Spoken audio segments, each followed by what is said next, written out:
What's up, this is GM, and before I start, I want to tell you about TubeBuddy. In case you don't know, TubeBuddy is a free website that will help you manage and grow your YouTube channel. Thanks to them, some of my videos even show up as top results. Want to give them a try? Check the description below for the link. Today's product is DK63W Bluetooth and wired mechanical gaming keyboard. So I'm going to go and move the box out of the way and show you what came inside. So we have this nice white keyboard. It also comes in black though.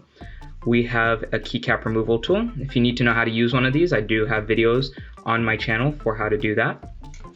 We have a very, very short manual.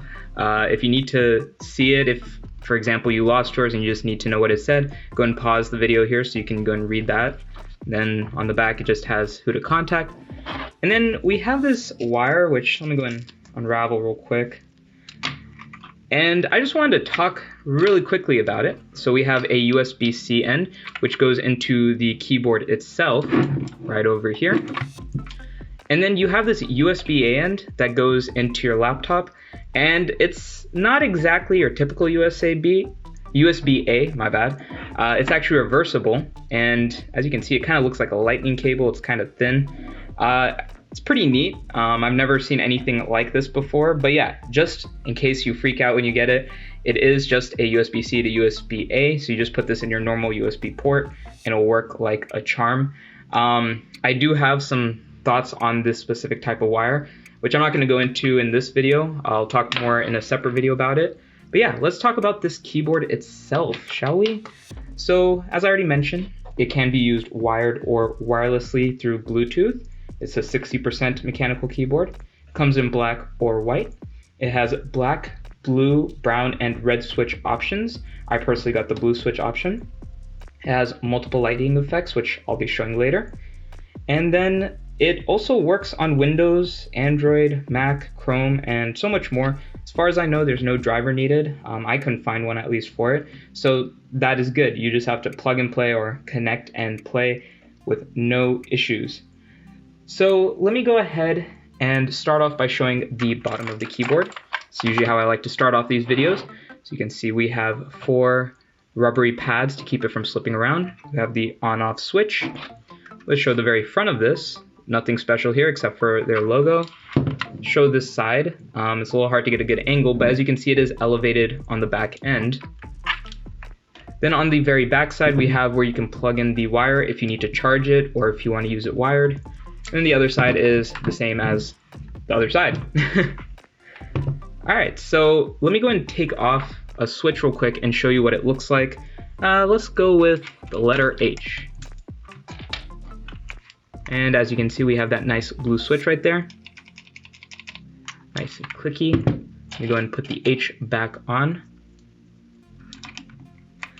So I'm going to start off by doing some light touches so you can hear how noisy the caps are. And then I'm going to do full presses so you can hear the difference. So I'm going to start off by doing the small ones, then these larger keys, and then the spacebar, which is of course the largest. So let's start off with light touches.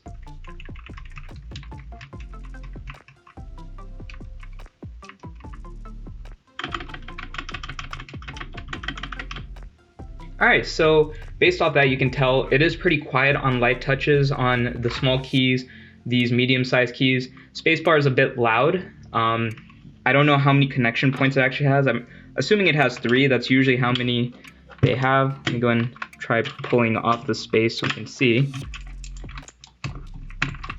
Yep, we have 3 connection points. It's a little bit noisier than I would expect, though, if it has 3 connection points. But the good thing is, by having 3 connection points, if I was to hit down here, it will register. If I was to hit on one of these sides, it will register that you're hitting the spacebar, which is very, very important. So let me go and do full presses now, and let's see the difference in sound.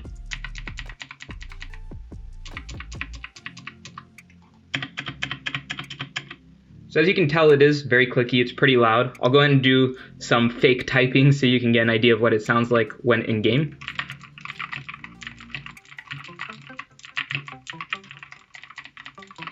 So yeah, like I said, very clicky, exactly what you expect from a blue switch mechanical keyboard. So let me go ahead and switch it on now. And it's gonna be a little bit hard to see, so let me go ahead and turn off one of my lights and mess with my camera settings a bit here. And let me actually turn off this light as well, so that way you can get a better look at the color effect that we have going on here. So as you can see, it looks really nice. It has really nice lighting effects overall. Let me go ahead and fix my camera settings just a little bit more. So let me go ahead and switch through the different lighting modes so you can get an idea of what they all are. So to do that, you press function and the question mark.